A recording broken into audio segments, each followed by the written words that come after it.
विश्वविद्यालय है, यहाँ एक सागर था पहले, उसका नाम था टेथिस सागर।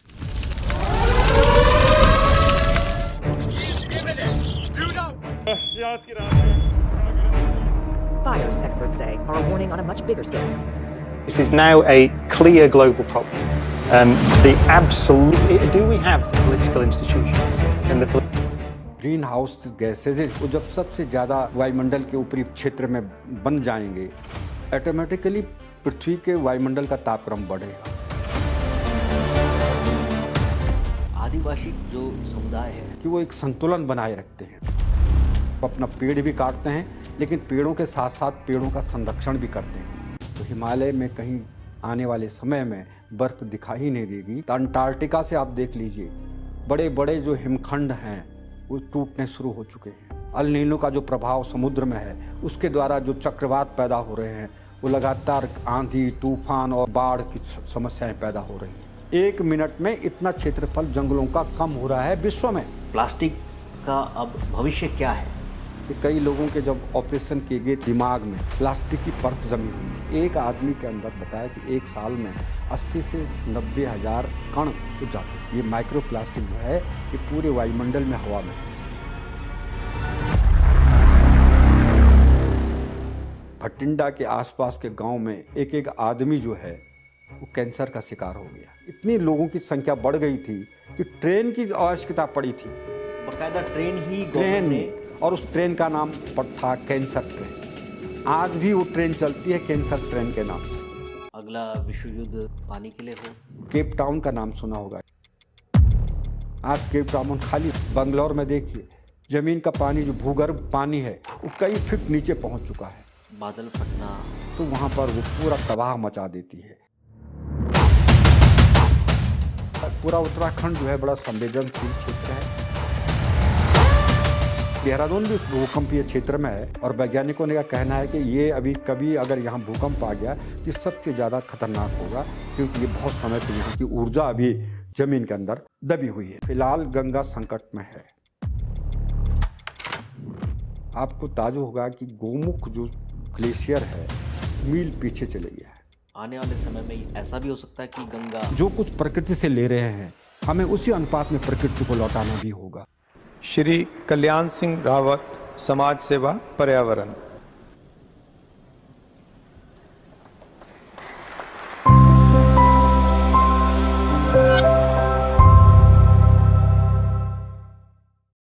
आजादी के बाद भारत देश के सामने जो सबसे बड़ी चुनौती थी वह थी खाद्यान्न पूर्ति की। और फिर लगभग 1960 के आसपास एक क्रांति ने जन्म लिया जिसे हरित क्रांति कहा गया, जिसके बाद हर घर में अनाज था और इतना अनाज था कि भारत देश को वह अनाज अन्य देशों को निर्यात करना पड़ा। लेकिन आने वाले कुछ ही सालों बाद हमें मालूम पड़ा कि यह हरित क्रांति हम सभी के लिए अभिशाप साबित हो रही है।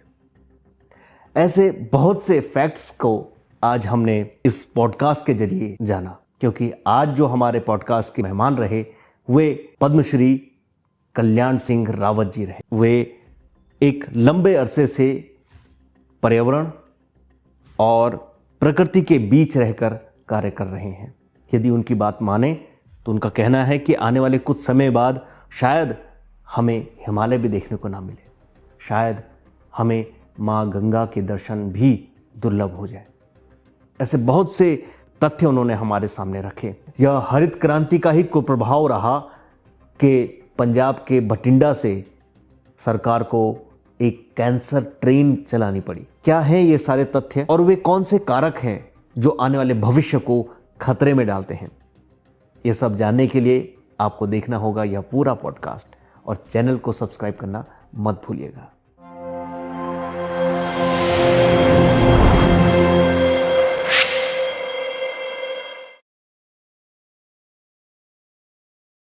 पद्मश्री श्री कल्याण सिंह रावत जी, आज आपका हमारे इस स्टूडियो में बहुत बहुत स्वागत है। बहुत बहुत धन्यवाद। आप सभी लोगों को मेरा प्रणाम। आप पर्यावरण के क्षेत्र में बहुत लंबे समय से काम करते आए हैं और अलग अलग विश्वविद्यालयों में अलग अलग गवर्नमेंट और नॉन गवर्नमेंट ऑर्गेनाइजेशंस के साथ में मिलकर भी अलग अलग मंचों पर आप काम करते हैं। वर्तमान स्थिति के बारे में थोड़ा सा बताइए कि अभी भारत की जो जलवायु है उसकी एक तो क्वालिटी किस स्तर तक नीचे गिरी है और इसके भविष्य के क्या क्या संभावना है, क्या ये इसमें सुधार आएगा या नहीं आएगा, इस बारे में थोड़ा सा बेसिक बताइए प्लीज़। जलवायु परिवर्तन का जो विषय है ये केवल भारत का नहीं बल्कि पूरे विश्व का है। ये जो जलवायु परिवर्तन हो रहा है इसके लिए जिम्मेदार केवल भारत नहीं है बल्कि पूरा विश्व है। और वो देश ज़्यादा जिम्मेदार हैं जो विकसित देश हैं। और अभी कई मुद्दों पर हम लोग आपस में एक नहीं हो पाए हैं और इसका खामियाजा हमें पूरे देश को नहीं बल्कि पूरे विश्व को झेलना पड़ रहा है। क्योंकि जो जलवायु परिवर्तन है ये केवल एक देश की समस्या नहीं होती, जलवायु पूरी पृथ्वी की बदलती है। और जो भी हम पृथ्वी में जो गतिविधियां हो रही हैं उन गतिविधियों के कारण जो जलवायु पर प्रभाव पड़ रहा है उस प्रभाव से जो जगह जगह अलग अलग प्रकार के जो प्रभाव दिखे जा रहे हैं वो सब सामूहिक है। तो इसलिए जिम्मेदारी तो सबको लेनी पड़ेगी, पूरे विश्व को लेनी पड़ेगी। और जिनके पास ज़्यादा संसाधन हैं, जहाँ ज़्यादा बड़े बड़े फैक्ट्रियाँ हैं, ज़्यादा जो काम कर रहे हैं उनको ज़्यादा संभलना पड़ेगा। क्योंकि जो गरीब देश हैं उनके पास संसाधन नहीं है, वो ज़्यादा प्रदूषण नहीं कर रहे हैं। प्रदूषण वो देश कर रहे हैं जिनके पास ज़्यादा फैक्ट्रियाँ हैं, जिनके पास ज़्यादा मैन्युफैक्चरिंग जो स्टेटस हैं वो कर रहे हैं। तो इसलिए ये ज़रूरी है कि हम इसको वैश्विक स्तर पर देखा जाना चाहिए। हाँ ज़रूर है, भारत भी इससे अछूता नहीं है। हमारी भी अपनी भारत की अलग जलवायु परिवर्तन के लिए कुछ जिम्मेदारियां हैं, उनको हमें देखना होगा, समझना होगा। और ये केवल सरकार की जिम्मेदारी नहीं है बल्कि इसके लिए हम सबको मिल करके सामूहिक रूप से हमें इसके जिम्मेदारी को एक आगे बढ़ाना होगा और उसको स्वीकार करना होगा। और जिस तरह से जलवायु परिवर्तन का जो सबसे बड़ा जो मुद्दा उठ रहा है वो है वैश्विक तापक्रम। और विश्व का जो तापक्रम बढ़ता जा रहा है, जलवायु का जो तापक्रम लगातार उसके जलवायु के इफेक्ट से जो तापक्रम लगातार इंक्रीज कर जा रहा है उससे बहुत सारे जो प्रभाव हैं वो दिखे जा रहे हैं। एक तो सबसे बड़ी गर्मी का है। गर्मी क्यों बढ़ रही है? जिस तरह से जो ग्रीन हाउस गैसेज हैं वो जब सबसे ज़्यादा वायुमंडल के ऊपरी क्षेत्र में बन जाएंगे तो ऑटोमेटिकली पृथ्वी के वायुमंडल का तापक्रम बढ़ेगा और उस तापक्रम का असर सारे जीव जंतुओं पर तो पड़ेगा ही, सबसे ज़्यादा हमारे पानी के क्षेत्र जो हैं, हिमालय जो है उस पर पड़ेगा। क्योंकि हिमालय में जो बर्फ़ है वो ठोस अवस्था में होता है। जैसे जैसे गर्मी पड़ेगी ये तेज़ी से हमारे ग्लेशियर पिघलेंगे और ग्लेशियर के पिघलने की दर जब बढ़ेगी तो हिमालय में कहीं आने वाले समय में बर्फ़ दिखाई नहीं देगी जैसे आजकल दिखाई दे रहा है। तो ये सबसे बड़ी समस्या ग्लोबल वार्मिंग की है। और इसी ग्लोबल वार्मिंग से अगर हम वैश्विक स्तर पर देखते हैं तो अंटार्कटिका से आप देख लीजिए, बड़े बड़े जो हिमखंड हैं वो टूटने शुरू हो चुके हैं। जो एक दिल्ली के क्षेत्रफल के बराबर जो आइसबर्ग है वो टूट करके अलग हो गया। और कहाँ की आप बात? ये अंटार्कटिका की मैं बात कर रहा हूँ। हाँ, दिल्ली के क्षेत्रफल के बराबर। अब वो जब बहुत बड़ा है, अब उतना बड़ा अगर टूट करके वो खिसक रहा है और जैसे जैसे वो गर्म समुद्र की तरफ जाएगा तो वहाँ उसकी तेजी से पिघलने की दर बढ़ेगी और वो पानी कहाँ जाएगा, वो बर्फ़ कहाँ जाएगा, वो सारा समुद्र में जाएगा और समुद्र का तल उठेगा। जब समुद्र का तल अगर थोड़ा भी उठता है, 4 इंच भी अगर उठता है तो करोड़ों लोग उससे जो हैं प्रभावित होंगे। और उस दूसरी तरफ इसी गर्म जलवायु का असर पड़ रहा है। जो अल नीनो की जो हमारी धाराएं हैं, अल नीनो का जो प्रभाव समुद्र में है उसके द्वारा जो चक्रवात पैदा हो रहे हैं वो लगातार आंधी तूफान और जिसको कहते हैं हम कि बाढ़ की समस्याएं पैदा हो रही हैं। तो ये सारे जो जलवायु परिवर्तन के कारण जो हैं ये सब वही हैं जो वैश्विक तापक्रम बढ़ता जा रहा है। तो इस पर हमें देखना होगा और सह अस्तित्व की भावना को लेकर के हमें काम करना होगा। जी, प्राकृतिक आपदाएं हैं वो पहले भी आई हैं। जिस वक्त मुझे नहीं लगता कि उस वक्त इतना ग्लोबल वार्मिंग का दौर रहा होगा, उन प्राकृतिक आपदाओं में और जो आज के समय में जो आपदाएं आती हैं उसमें कितना अंतर आप पाते हैं? आजकल जो आपदाएं आ रही हैं ये मानव जनित हैं और हम लोगों की जो क्रियाकलाप चल रहे हैं, जो हमने प्रकृति से छेड़छाड़ की है, जिस तरह से हमारे जंगल घट रहे हैं, जिस प्रकार से हम हिमालय के अंदर खोद खोद करके हिमालय को अंदर से खोखला कर रहे हैं, इन सब के प्रभाव से जो आजकल जो आपदाएं आ रही हैं ये ज़्यादातर मानव निर्मित हैं। और आपदाएं तो पहले भी आई हैं, क्योंकि पृथ्वी का जो स्ट्रक्चर है, पृथ्वी का जो रूप है, उसके अंदर तो गर्मी है, कई ज्वालामुखी आते हैं, भूकंप आते हैं, ये जो प्राकृतिक हैं ये लगातार सदियों से आते आ रहे हैं। बाढ़ आती रहती है और ज्वालामुखी फूटते हैं तो बड़ा प्रदूषण हो जाता है और कई लावा गिर करके समुद्रों में पहुंच जाता है और कई राख निकल करके पूरे वायुमंडल में फैल जाती है। तो उसी प्रकार से ये ज्वालामुखी का जो भाग है वो हमारे आपदा का एक भाग है, भूकंप है ये भी आपदा का एक भाग है। और जो जंगलों पे जो आग लगती है उसमें अधिकांश हिस्सा तो मनुष्य का है, या उसके लापरवाही से जंगल जलते रहे हैं, लेकिन ये जंगल जलने की जो प्रक्रिया है ये भी एक आपदा का भाग है और ये सदियों से आ रहा है। जंगल जलते रहे हैं, लेकिन पहले कम जलते थे, अब ज़्यादा जलने लगे हैं क्योंकि मनुष्य की जो गतिविधियां हैं वो जंगल के आसपास ज़्यादा होने लगी हैं।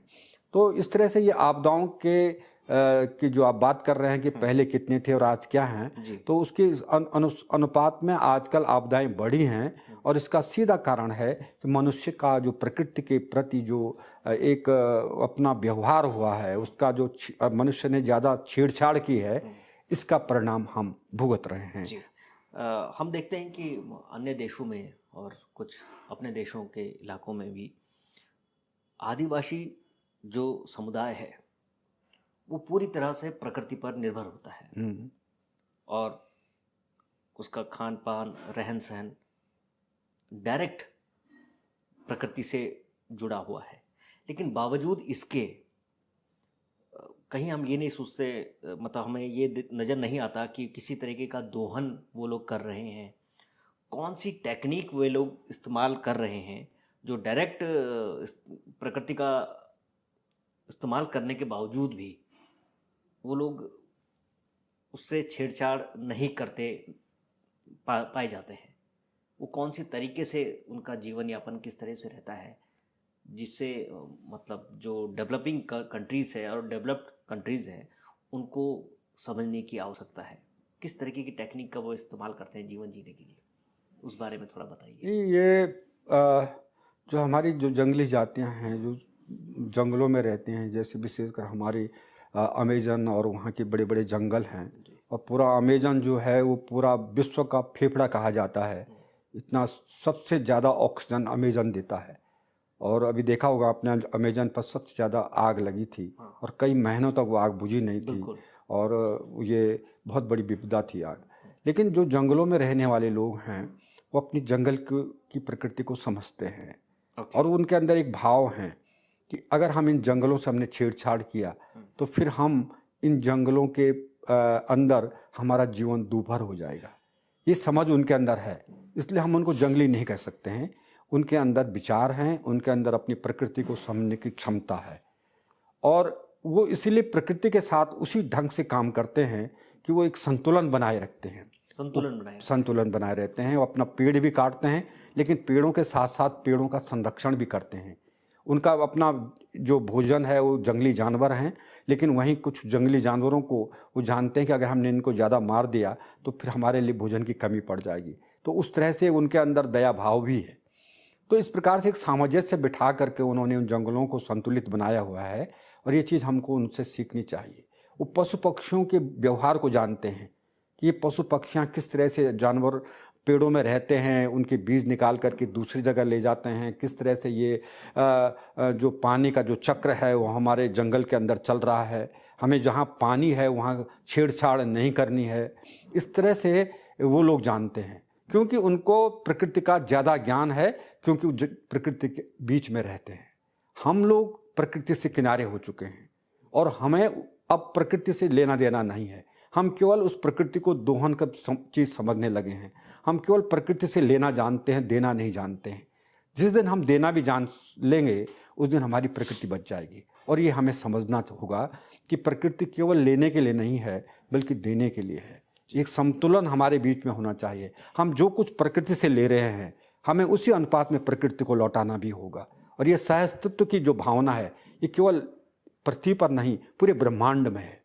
और इसी जो केंद्र बिंदु जो इसका है कि सह अस्तित्व, सबका अस्तित्व होना चाहिए, तब जाकर के ये हमारा जो पर्यावरणीय परिवेश है ये मजबूत होगा। इस चीज़ को समझना होगा। आप मूल रूप से उत्तराखंड से ही हैं, इसीलिए आपसे ये प्रश्न पूछूंगा कि गढ़वाल में या पहाड़ी क्षेत्रों में भी यही स्थिति पहले के समय में थी कि वे लोग घर बनाने से लेकर खाना बनाने से लेकर और हर एक चीज़ में पूरी तरह से प्रकृति पर निर्भर थे। गांव में भी आज गांव में सड़कें पहुंच गई हैं, गैस चूल्हे पहुंच चुके हैं और इतना दोहन वैसा नहीं हो रहा है जैसे पहले डिपेंडेंसी थी लकड़ियों पर और प्रकृति पर घास लाने के लिए, ये सब चीज़ें। लेकिन तब स्थिति बिल्कुल ठीक थी। और आज देखते हैं हम कि ये सब जैसा आप बता ही रहे हैं कि जलवायु परिवर्तन जैसे उसमें हम देखते हैं उसका कारण ये है कि जंगलों का जो दोहन हो रहा है। उस बारे में कैसे आप देखते हैं उत्तराखंड को कि इतना समृद्ध राज्य की स्थिति भी अब ऐसा हो रही है कि चोरी छिपे वहाँ तस्कर लोग का घुसपैठ होना, इस बारे में आप क्या सोचते हैं ओवरऑल उत्तराखंड के परिदृश्य में? नहीं, आपको तो मैं पहले ये बताना चाहता हूँ कि 2000 में हमारा नया राज्य बना था और आज 24-25 साल हो गए। और इन 24-25 सालों में आप देखेंगे कि हमारे यहाँ जो वन हैं वो हमारे जो वन हैं 45,000 हेक्टेयर वन हमारे वो कम हुए हैं। ये कब से? ये उसमें आ गए हैं सारे के सारे जो हैं, इतने वन कम हो करके हमने इनमें निर्माण कार्य किए हैं। 45,000 हेक्टेयर। और इधर आप देखिए 27% जो हमारी भूमि है वो भी हमने जो है निर्माण कार्यों पर लगा दिया है। यानी जो हम भौतिक विकास कर रहे हैं, मकानें बना रहे हैं, सड़कें बना रहे हैं, हम अपना जो शहरों का जो विस्तारीकरण हो रहा है, इसमें हमने इस प्रकार से अपनी भूमि का वो दोहन किया है। अब इस तरह से अगर हम दोहन करेंगे तो जंगल तो घट ही रहे हैं ना। अभी अभी भारत सरकार ने एक जो नई अपनी एक वन नीति, वन सर्वेक्षण को जो अभी लागू किया है और बताया है कि हमारे पास वन कितने हैं। अन्य राज्यों में बढ़े हैं लेकिन उत्तराखंड में बताते हैं कि अभी ये 23% हमारे जो है वन क्षेत्र कम हुआ है। अब ये कहाँ गया? ये सब निर्माण कार्यों में गया, विकास की भेंट चढ़ गया।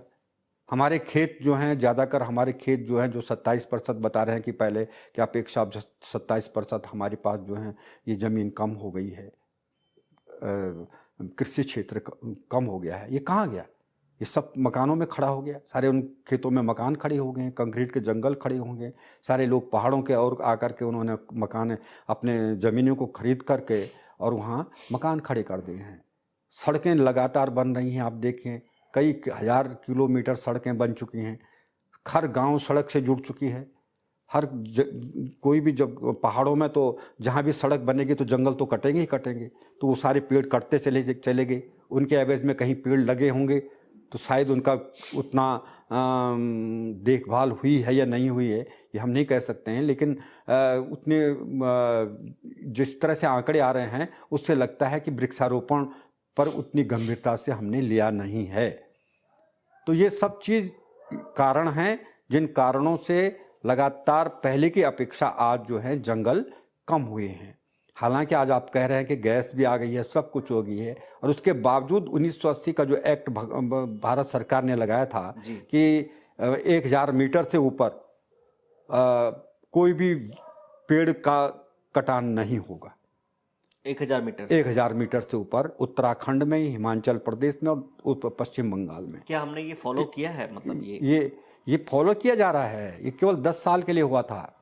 10 साल के लिए 80-81 में जो भारत सरकार ने एक अधिनियम बनाया था कि इन राज्यों में जो है ये 1000 मीटर से ऊपर पेड़ों को काटने पर रोक लगा दी गई थी। ठीक है। पातन पर। ठीक है। और तब से 10 साल नहीं, आज कितने साल हो गए। तो इतने सालों से लगातार इसलिए रोक लगाई गई थी कि जंगल बढ़ने चाहिए। हाँ। लेकिन उल्टा हुआ है, जंगल मतलब घटे। ये कानून को ताक पे रखकर काम किया गया है। जंगल घटे हैं। अब जंगल घटे हैं तो वो फिर ये जंगल क्यों घटे हैं? भाई बढ़ने चाहते थे जंगल, जब रोक लगी है तो जंगल तो बढ़ने चाहते। बिल्कुल। रोके, ये कहाँ गए पेड़? इसका मतलब कहीं ना कहीं हमारे विकास की भेंट चढ़ी हैं ये जंगल। ये सारे खेत हैं जो हमारे जो जंगल की वनों का जो क्षेत्र था, ये कहीं ना कहीं हमने इनको पनपने से रोका और इनके स्थानों पर हमने बड़े बड़े अपने महल खड़े किए, अपने स्थापत्य जो बिल्डिंगें हैं वो खड़ी की और निर्माण कार्य किया, सड़कें बनाई। ये सब करता चले गए। सड़कों से समझ में आता है कि जो विकास की परिभाषा है, खासकर पहाड़ी राज्यों में सड़क का आना बहुत बड़ा विकास माना जाता है। आप इसे कैसे देखते हैं कि जहाँ कभी जो पगडंडियाँ रहा करती थी वहाँ अब चौड़ी चौड़ी सड़कें चली गई हैं, और उन सड़कों को बनाने वाले वे लोग हैं जो पहाड़ी इलाके से नहीं हैं। कितना आप इसको कितना डिफरेंस मानते हैं कि विकास में कितना ज़रूरी आप ये मानते हैं कि जो निर्माण करता है उसको पहाड़ की भौगोलिक जानकारी होनी चाहिए, और क्यों होनी चाहिए? देखिए, सड़क जरूरी है, विकास के लिए सड़क जरूरी है, और सड़क हमारे विकास का एक अभिन्न अंग है। अभी हमारी जो 4 धाम यात्रा बनी, चौड़ी हुई, उसमें बड़ा विरोध हुआ था उसका, और ये हुआ था कि ये सारे सड़क बनने से जो है जंगल कटेंगे और सड़क के जो मिट्टी है वो सब नदियों में जाएगी और इसका बुरा प्रभाव पड़ेगा। वो ठीक था, लेकिन हमें सड़क भी तो ज़रूरी थी। आप किसी भी देखिए कि आज हमारा पूरा जो उत्तराखंड का जो अधिकांश जो बॉर्डर हिस्सा है उस सब उससे लगता है, तिब्बत और चीन से लगता है ना। इस सुरक्षा की दृष्टि से हमें उन स्थानों तक सुगम बनाना ही जरूरी था।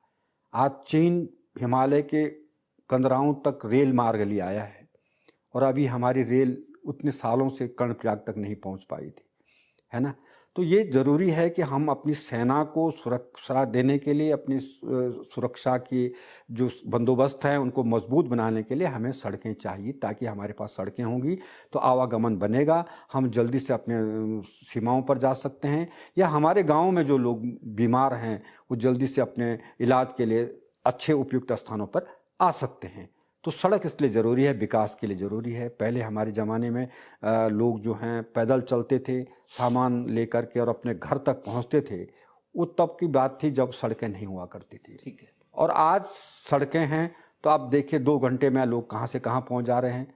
जहाँ 6 घंटे लगते थे वहाँ 4 घंटे में ही लोग पहुँच जाते हैं। समय बच रहा है, सब कुछ बच रहा है, ये ज़रूरी है। लेकिन हम ये कह रहे हैं कि जो सड़कों का हम जाल बिछा रहे हैं, अनायास जो सड़कों को हम राजनीतिक दांव लगा करके सड़कों को बना रहे हैं, वो कहीं ना कहीं हमारे पर्यावरण के लिए खतरा है।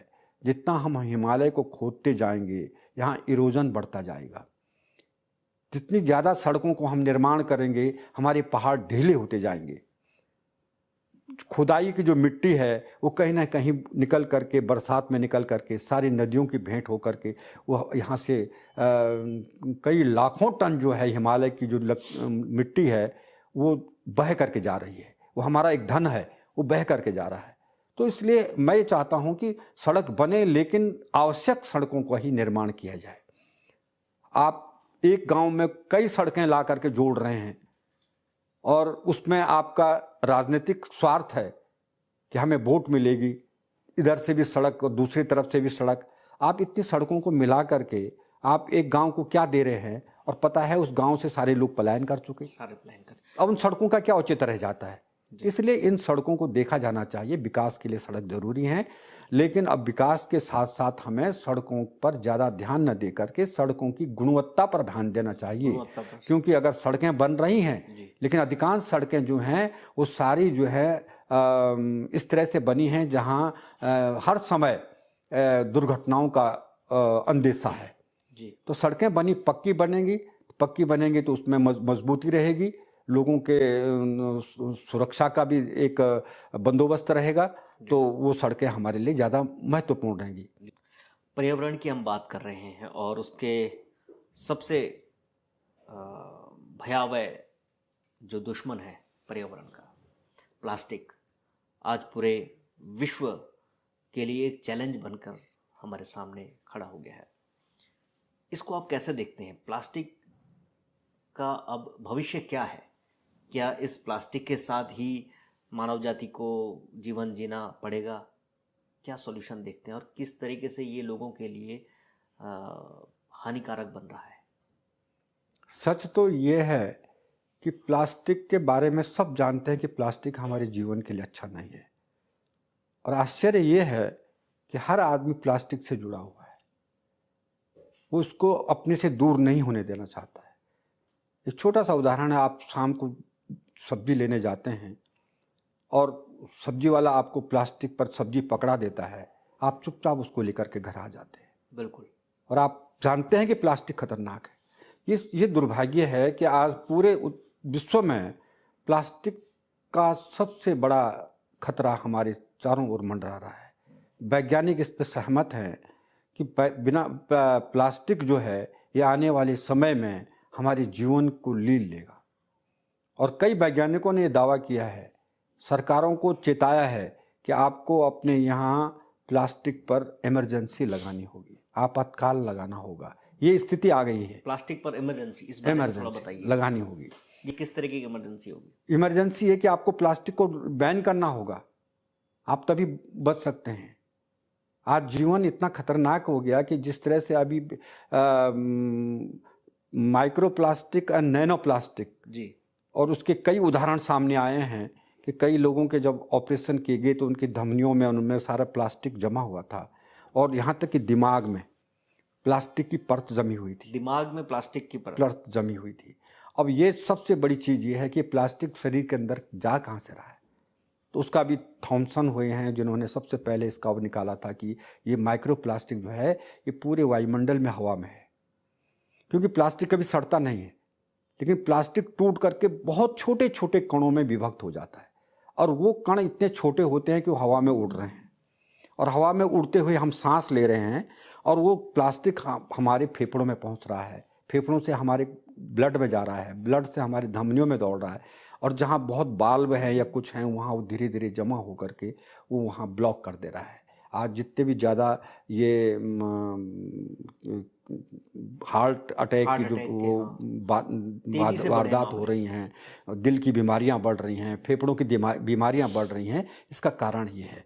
और उससे भी छोटा जो है नैनो प्लास्टिक जो है वो और भी खतरनाक है। अभी एक रिपोर्ट आई थी कि ये प्लास्टिक सबसे ज़्यादा जो जमा होता है हमारे शरीर में, ये मस्तिष्क में जमा होता है, और मस्तिष्क में एक परत जैसे बना लेता है, और मस्तिष्क में हमारे जो जितनी वेन्स होती हैं बहुत पतली जाल बनाती हैं, और उनमें वो वहाँ पर जमा हो जाती हैं, और यहाँ ये समझिए कि एक पतली परत जैसी वहाँ बन जाती है।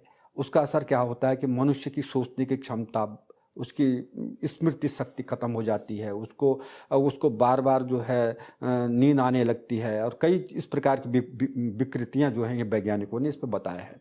तो ये प्लास्टिक इस तरह से हमारे लिए खतरनाक है। एक आदमी के अंदर बताया कि एक साल में 80 से 90 हज़ार कण प्लास्टिक के माइक्रो कण उठ जाते हैं। एक साल में? एक साल में। अब ये सारे कण जो हैं ये मिलकर तो हमारे शरीर के अंदर कहीं भी ब्लॉक कर सकते हैं। तो ये मैं प्लास्टिक का उपयोग नहीं कर रहा हूँ, लेकिन मैं भी इसका शिकार हूँ, क्योंकि पूरी वायुमंडल तो सबके लिए एक जैसा है। आप सांस ले रहे हैं, मैं सांस ले रहा हूँ, प्लास्टिक का उपयोग कोई कर रहा है, लेकिन उसका असर तो मेरे ऊपर भी पड़ रहा है। तो पूरे जीव जंतुओं के अंदर इसका असर पड़ रहा है। और प्लास्टिक इतना ही नहीं, आप देखिए प्लास्टिक सारे हम फेंक देते हैं सड़कों पर, और सारे जानवर उन प्लास्टिकों पर रखी हुई जब सब्जियां खाते हैं तो सब्जी के साथ साथ वो पूरी छिक्कलों के साथ साथ वो पूरे प्लास्टिक को निगल लेते हैं, और गाय और भैंसों के आंतों में जो प्लास्टिक जमा है वही प्लास्टिक तो फिर ब्लड में के द्वारा फिर दूध और दूध के साथ हमारी को मिल रहा है, तो वो प्लास्टिक का रहा है। तो प्लास्टिक वायुमंडल से भी आ रहा है और जल से भी आ रहा है, जल में भी सारा प्लास्टिक पड़ा हुआ है। लाखों टन जो है प्लास्टिक समुद्र पर तैर रहा है, और समुद्री जीव जंतुओं में मछलियां सारी उनको निगल रही हैं, और इतना बड़ा जो खाद्य संसार है हमारा समुद्र का, लाखों टन जो है मछलियां जो हैं मनुष्य के भोजन के लिए निकाली जाती हैं। तो उन मछलियों में जो प्लास्टिक समुद्र का जा रहा है वही प्लास्टिक वापस हमारे शरीर में पहुंच रहा है। ये प्लास्टिक का इतना बड़ा खतरा हमारे लिए पैदा हो गया है। तो अब ये प्लास्टिक कैसे हम बंद करें? आप देखिए कि जितने बड़े बड़े विकसित देश हैं उन हर चीज़ आज प्लास्टिक की बन चुकी है। आज 79% जो प्लास्टिक है वो लैंडफिल्ड है, जमीन में पड़ा हुआ है। 11% केवल ही जो है उसका रिसाइकलिंग हो पा रहा है, मात्र 11%। बाकी जो माइक्रो प्लास्टिक और नैनो प्लास्टिक के रूप में हमारे चारों तरफ बिखरा हुआ है। कितनी बड़ी त्रासदी हम झेल रहे हैं, और आने वाले समय में ये और ज़्यादा होगा, क्योंकि प्लास्टिक का जो निर्माण होता है, इस प्लास्टिक के निर्माण करते समय जो सबसे ज़्यादा प्रदूषण होता है कार्बन डाइऑक्साइड का, ये प्लास्टिक के कारण भी हो रहा है। ठीक है। क्योंकि प्लास्टिक का जो निर्माण होता है ये ज़्यादातर प्राकृतिक जो हमारे तेल हैं इनके द्वारा होता है। 7 से जो प्राकृतिक फ्यूल है हमारा, नेचुरल फ्यूल है, उसका 7 से 8% भाग जो है प्लास्टिक बनाने में उपयोग हो रहा है। अब जो प्लास्टिक बनता है तो उस प्लास्टिक के बनने से जो कार्बन डाइऑक्साइड वायुमंडल में जा रहा है वो अन्य स्रोतों से कई ज़्यादा है। अभी इसका एक 2019 का एक रिकॉर्ड आया था, 2.98 गीजा टन कार्बन जो है केवल प्लास्टिक के द्वारा वायुमंडल में गया था। और आने वाले समय में है कि अगर 2050 तक हमने अगर इस प्लास्टिक को वो नहीं किया तो 6.59 टन गीगा टन जो है प्लास्टिक जो है केवल प्लास्टिक के कारण ही ये कार्बन डाइऑक्साइड जो है ये वायुमंडल में विद्यमान रहेगी।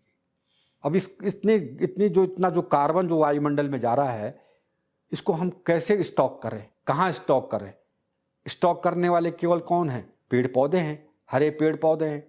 ये सारे वायुमंडल को उससे कार्बन डाइऑक्साइड एब्जॉर्ब करते हैं जी, और एब्जॉर्ब करेंगे तो फिर अपने अंदर जमा करते हैं। पेड़ पौधे जो होते हैं अपने तने में और उसमें अन्य भागों में जो है कार्बन को जमा करते हैं, स्टॉक करते हैं। कि भाई हम कोई लकड़ी जलाते हैं तो उसका क्या बनता है? जलाने पर उसका कार्बन बाहर निकलता है धुएं के रूप में और कोयला बचता है, वही कार्बन तो है, वही तो पेड़ पौधे ने अपने अंदर जमा किया है। तो ये कार्बन जो है ये इसको अगर हमें स्टॉक करना होगा, जितना हम निकाल रहे हैं प्रकृति में उस हिसाब से अगर हमें स्टॉक करना होगा तो हमें 30% ज़्यादा जंगलों की ज़रूरत है। लेकिन दुर्भाग्य ये है कि इस समय पूरी दुनिया में जो जंगल लगातार जो घट रहे हैं, एक ने अभी बताया था कि 4 फुटबॉल के फील्ड के बराबर, 4 फुटबॉल का जो फील्ड है, 4 फुटबॉल के फील्डों को मिलाकर के जो क्षेत्रफल बनता है, इस क्षेत्रफल के बराबर वन 1 मिनट में कट रहे हैं। 1 मिनट में इतना क्षेत्रफल जंगलों का कम हो रहा है विश्व में। ये तो बहुत बड़ा आंकड़ा है। अब बताइए आप, इस स्पीड से अगर जंगल कम हो रहे हैं और इतनी स्पीड से जो है कार्बन लगातार उत्पन्न हो रहा है, तो फिर स्टॉक कहाँ होगा, कैसे होगा? ये सारा का सारा कार्बन जो वायुमंडल के ऊपर जमा है, जो हरित गैसों के रूप में, ग्रीन हाउस गैसों के रूप में, उनमें 55% कार्बन है, कार्बन डाइऑक्साइड है। और समाधान क्या देखते हैं आप? समाधान इसका क्या हो सकता है?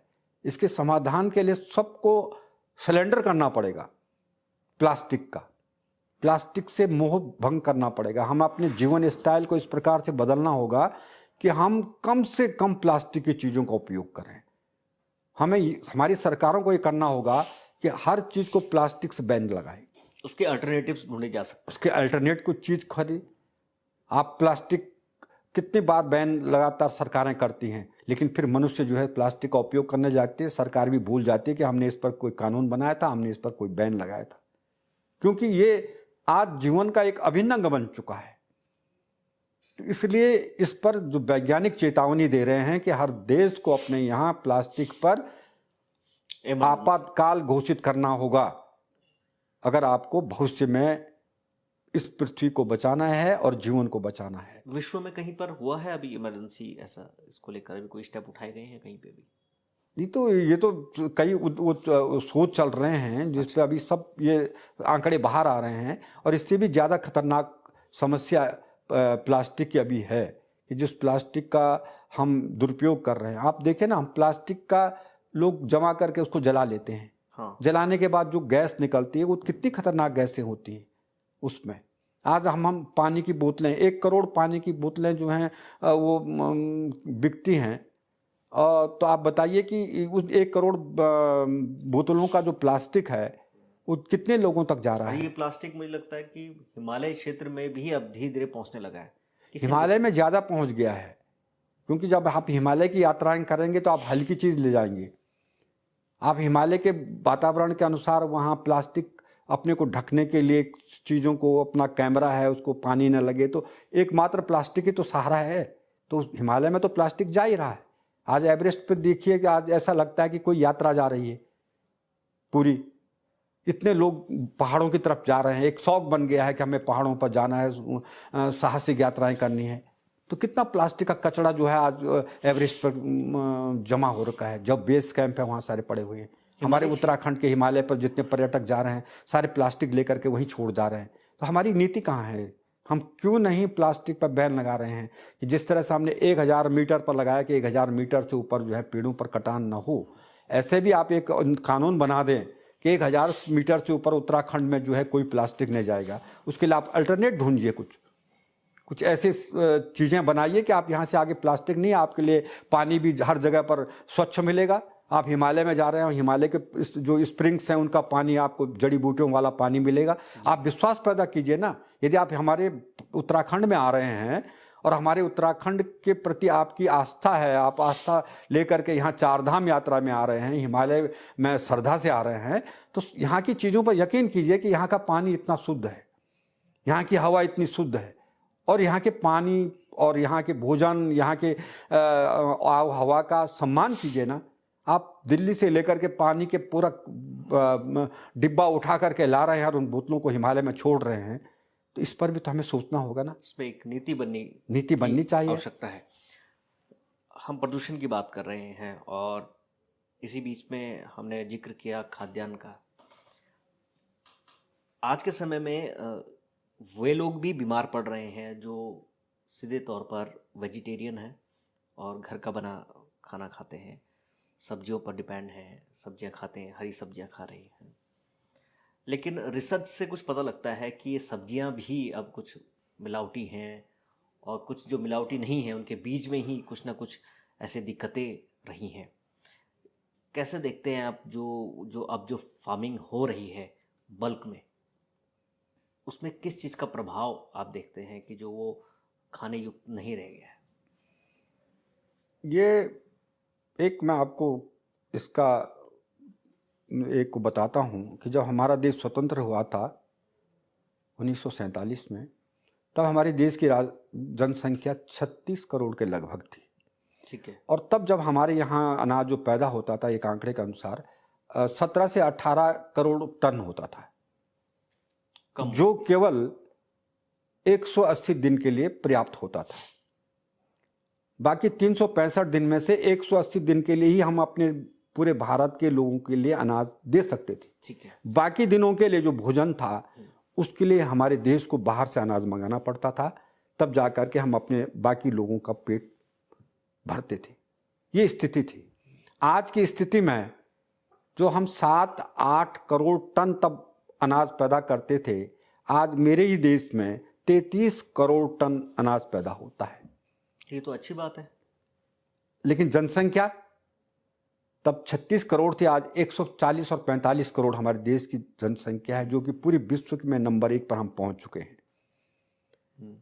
ये अनाज जितना आज पैदा हो रहा है, निसंदेह इतना है कि अगर हम 2 साल तक कोई खेती न करें तो हमारे यहाँ के लोग, हम अपने यहाँ के लोगों को 2 साल तक अनाज दे सकते हैं और उन्हें भरपेट भोजन दे सकते हैं। ये स्थिति है। ये अच्छा है। लेकिन ये स्थिति बहुत अच्छी स्थिति है। हाँ।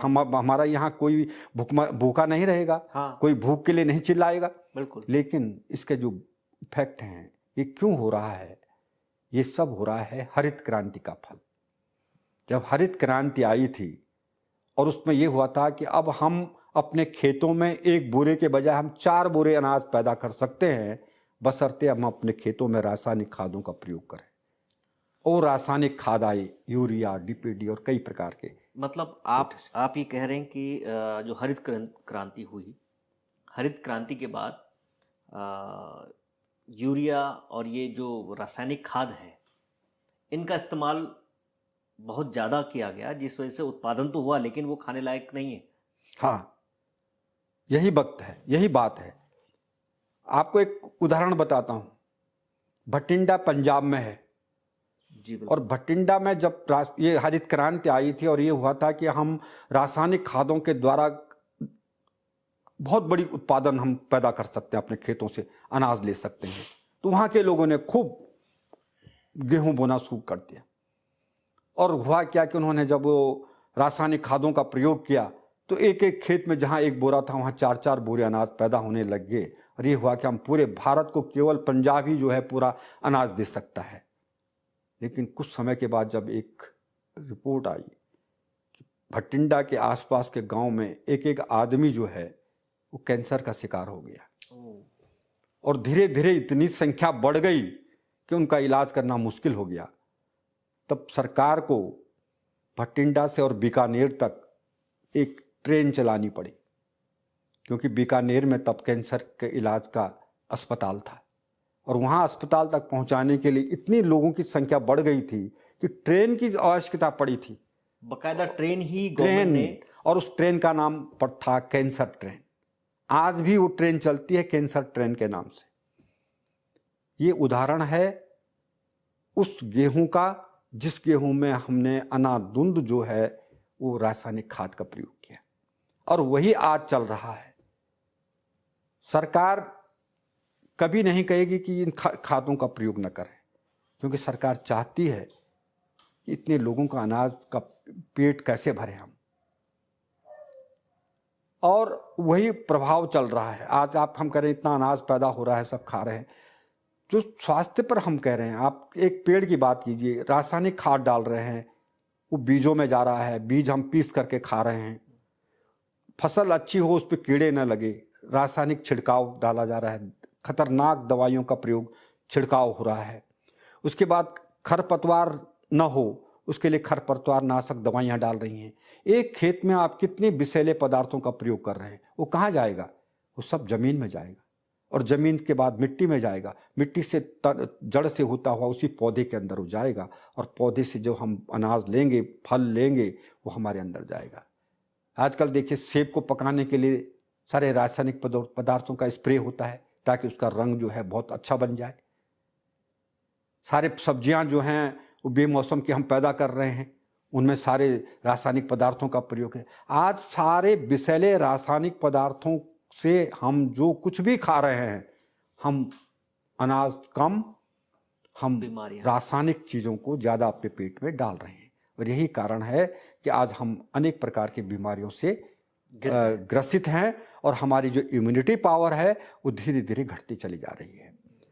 अब आप फिर आ रहे हैं कि जैविक खेती करें, जैविक खेती करनी चाहिए। अब जैविक खेती करने के लिए हमें गोबर चाहिए, हमें कंपोस्ट खाद चाहिए। आप कहाँ से लाएंगे? जानवर तो हमने सब छोड़ दी, जानवर कोई पालना नहीं चाहता है, तो गोबर कहाँ से आएगा? जंगलों पर बैन लग गया है, वहाँ से पत्तियाँ वगैरह आप नहीं ला सकते हैं, तो कंपोस्ट खाद कहाँ से बनेगी? आज हम इस प्रकार की जिंदगी जीने लगे हैं कि आप कोई भी मिट्टी में हाथ डालने के लिए तैयार नहीं है, तो जैविक खेती कहाँ से आएगी? हाँ, उत्तराखंड के पास अभी जो हिमालयी क्षेत्र के राज्य हैं, उनके पास अभी ऑप्शन है कि हम उत्तराखंड के हिमालय के क्षेत्रों की जो खेती है इसको जैविक के रूप में बदल सकते हैं, और दुनिया की बड़ी इकोनॉमी बन करके सामने उभर सकते हैं। लेकिन इसमें राजनीतिक शक्ति होनी चाहिए, वो दिखाई नहीं देती। अगर हमारे राजनीतिक लोग समझ जाएं कि वास्तव में हम अपने पहाड़ के लिए अगर कुछ करना चाहते हैं, अगर जैविक की तरफ करना चाहते हैं, तो अभी हमारे खेत बचे हैं, अभी हमारे ऊपर के हिमालय के क्षेत्र के खेतों में इतनी ज़्यादा रासायनिक पदार्थों का प्रयोग नहीं हुआ है। हम वहाँ अभी भी अपने जंगलों की पत्तियों को ला करके सड़ा सुड़ा करके जैविक खेती की तरफ बढ़ सकते हैं और एक बहुत अच्छा रिस्पांस दे सकते हैं, आर्थिक अपनी मजबूत कर सकते हैं। लेकिन अब खेती कोई करना नहीं चाहता है। सारे गांव भुतवा हो चुके हैं। 3000 से अधिक गांव में जो है लोग सब पलायन कर चुके हैं। वो खेत सब बंजर पड़े हुए हैं। कौन करेगा उन पे? जब हमारे यहाँ मंडुआ होता था तो पहले हमारे ज़माने में कोई मंडुआ खाने के लिए तैयार नहीं होता था और मंडुए का इतना उत्पादन होता था कि हमारे घर में कुठार के कुठार भरे रहते थे। कई महीनों तक, कई सालों तक हमारा पिछला जो मंडुआ होता था वो समाप्ति नहीं होता था, तब तक नया मंडुआ आ जाता था। हम उसको जानवरों को खिलाते थे, कोई लेने को तैयार नहीं होता था। हम बिना मुफ्त में उस मंडुए को लोगों को दे देते थे कि आप ले जाइए। आज वही मेंढवा 400 रुपया 500 रुपया किलो के हिसाब से बिकने लगा है। बिल्कुल। और उल्टा हमने अपने खेतों में मंडुआ बोना बंद कर दिया। तो इस तरफ तो सोचा जाना चाहिए ना, हम इस तरफ क्यों नहीं जाए? जब दुनिया जैविक की तरफ आ रही है तो जैविक के तरफ अगर हम आज बढ़ें तो हम बहुत अच्छा मुनाफा कमा सकते हैं। हम अपने खेतों में ही अपने स्वरोजगार को बढ़ावा दे सकते हैं और लाखों करोड़ों रुपया कमा सकते हैं अपने बागवानी के माध्यम से, अपने उनके माध्यम से। रासायनिक जो खादें हैं उनका प्रभाव सीधे तौर पर लैंड पर पड़ता है। आपके ही किसी लेक्चर में मैंने कहीं व्याख्यान में कहीं सुना था कि आप विदेश में किसी एक देश की कहीं बात कर रहे थे जिसकी पूरी लैंड जो है रासायनिक पदार्थ के इस्तेमाल से खराब हो गई। वो कहाँ की आप बात कर रहे थे, थोड़ा वो बताइए आप। ये रासायनिक पदार्थों का प्रयोग से तो लैंड खराब हो गई ही, क्योंकि रासायनिक पदार्थ किसी भी रूप में कहीं नहीं। ऑस्ट्रेलिया की बात शायद आप, ऑस्ट्रेलिया में भी वही है। ऑस्ट्रेलिया में आप देखिए, वहाँ भी यही था कि ऑस्ट्रेलिया में सबसे ज़्यादा, पूरे वर्ल्ड में सबसे ज़्यादा गेहूं उत्पादक माना जाता है। अच्छा। वहाँ के प्रेरीज और पंपास के बहुत बड़े बड़े मैदान हैं और ऑस्ट्रेलिया की जलवायु भी ऐसी है जहाँ की गेहूं सबसे होता था और गेहूं सबसे ज़्यादा विश्व को ऑस्ट्रेलिया से आता था। जब हमारे देश में अनाज की कमी पड़ी तो हमने ऑस्ट्रेलिया से गेहूं मंगाया। ठीक है। लेकिन ऑस्ट्रेलिया ने भी वही किया जो भटिंडा ने किया। उसने वही किया। जब रासायनिक खादों का प्रयोग होना शुरू हुआ तो ऑस्ट्रेलिया ने अपनी यहाँ खूब रासायनिक खादों का प्रयोग करके उसने कहा पूरे विश्व को गेहूं मैं दे सकता हूँ। और उसने अनादुन जब वहाँ रासायनिक खादों का प्रयोग किया तो उसके बाद देखा उसने अनाज तो हुआ, लेकिन उसके कुछ समय बाद, कुछ सालों के बाद उसको अपनी उस पे कृत्य पे अफसोस हुआ कि हमने अपनी ज़मीन को बर्बाद कर दिया है। क्योंकि इन रासायनिक खादों से पूरी मिट्टी इतनी खराब हो चुकी थी कि बिना बाद में आप रासायनिक खादों को डाले हुए फसल उगा ही नहीं सकते थे और वो धीरे धीरे बढ़ता गया। आपने इस बार इतना रासायनिक पदार्थ डाला तो अगली बार वो उससे ज़्यादा डालना पड़ेगा, अगली बार उससे और ज़्यादा डालना पड़ेगा, तभी आपकी फसल हो सकती है। और ये इस प्रकार से ज़मीन की जो मिट्टी थी वो पूरी प्रकार से विषैली हो गई। उसके बाद फिर उनको जब समझ आई तो उन्होंने कहा अब हमें इस चीज़ को छोड़ना पड़े। अब उन्होंने कहा कि ऊपर की मिट्टी हम सारी हटा करके अगर इसको रिप्लेस कर दें और नीचे की जहाँ तक वो नहीं पहुंच पाया है, उसका प्रभाव नहीं है, उस मिट्टी को ऊपर निकाल करके फिर अपनी खेती करना लग जाएं, तो उसका एक बहुत बड़ी समस्या है कि इस मिट्टी को, इस रासायनिक खाद से जो सड़ी हुई मिट्टी है इसको डालें तो डालें कहाँ? अगर समुद्र में डालते हैं तो समुद्र के जीवों पर उसका प्रभाव पड़ेगा। अगर ढेर करते हैं तो उसका एक ढेर, इतना बड़ा ढेर बन जाएगा कि उसके लिए हमें उतनी जगह भी चाहिए। ये सबसे बड़ी समस्या है। तो ये सारे रासायनिक पदार्थों का जो प्रभाव पूरी पृथ्वी पर पड़ रहा है वो केवल हम पर ही नहीं, जीवों पर ही नहीं, या समुद्री जीवों पर ही नहीं, वो पेड़ वनस्पतियों में भी पड़ रहा है, पेड़ पौधों पर भी पड़ रहा है, वो सारे हमारे जो पशु पक्षी हैं इन पर भी पड़ रहा है, क्योंकि ये भी तो आश्रित पेड़ पौधों पर ही तो हैं। जी, पर्यावरण की हम बात करते हैं और इसमें रह रहे जो जीव जंतु हैं उनकी भी हम थोड़ा बात करेंगे। खासकर उत्तराखंड के परिप्रेक्ष्य में अगर हम जानें, कितनी प्रजातियां हैं जो अब हमारे बीच नहीं रह रही हैं इस बारे में थोड़ा सा आप दर्शकों को बताइए कि कुछ प्रजाति ऐसी भी हैं जो विलुप्त हो चुके हैं। उत्तराखंड में हमारा जो पूरा हिमालय आता है और पूरे उत्तराखंड को पहले अरण्य प्रदेश कहा जाता था। अरण्य प्रदेश। अच्छा। और पूरे उत्तराखंड को हम दो भागों में बांटते हैं। स्कंद पुराण में आपने सुना होगा, तो उसका एक केदारखंड अलग भाग है। हाँ। तो केदारखंड में मानस खंड हमारा कुमाऊं का जो क्षेत्र है वो माना जाता है। अच्छा। और केदारखंड माना जाता है जो हमारा गढ़वाल का क्षेत्र है। तो दो खंड हैं। ठीक है। ये पूरा क्षेत्र जो पहले इसको अरण्य प्रदेश कहा जाता था और यहाँ इतने घने जंगल थे कि इन जंगलों के अंदर घुसना भी बड़ा मुश्किल होता था। इस तरह की हमारी यहाँ जलवायु थी और इस तरह की हमारी अकूट वन संपदा थी हमारे पास थी। और इस तरह की वन संपदा थी जो हमारे लिए बहुत ही लाभप्रद थी जी। और इसी घने जंगलों में यहाँ जो बायोडाइवर्सिटी थी वो भी बहुत बड़ी संपन्न थी। अनेक प्रकार के जीव जंतु यहाँ रहा करते थे और थे। आज हमारे पास बड़े खूबसूरत जीव भी हैं, अद्भुत जीव भी हैं और ये जीव धीरे धीरे जंगलों के कटने के कारण इनकी संख्या धीरे धीरे कम होती चली गई। और जब कम होती चली गई तो फिर हमें क्या करना पड़ा, इन जीवों के संरक्षण के लिए सरकार को कदम उठाने पड़े। और उसके बाद दौर चला नेशनल पार्क बनाने का कि साहब एक पर्टिकुलर किसी जीव को बचाने के लिए एक नेशनल पार्क बनाना पड़ेगा, उस पर प्रतिबंध लगाना पड़ेगा, उसका कोई एक बफर क्षेत्र होगा, एक कोर क्षेत्र होगा और यहाँ पर मनुष्य की गतिविधियाँ कम होंगी। तो जब मनुष्य की गतिविधियाँ कम होंगी तो इस क्षेत्र में ये जीव क्या होगा, सुरक्षित रहेंगे, यहाँ की बायोडाइवर्सिटी बनी रहेगी। तो जो पहला पार्क यहाँ नेशनल पार्क बनाया गया वो कॉर्बेट नेशनल पार्क था, 1936 में बना। वो विशेषकर बाघ के लिए उसको बनाया गया। उसके बाद एक दौर चला कि नहीं, हिमालय के जीव जंतुओं को बचाने के लिए हमें और नेशनल पार्क की ज़रूरत पड़ी। आज मेरे उत्तराखंड में 6 नेशनल पार्क हैं।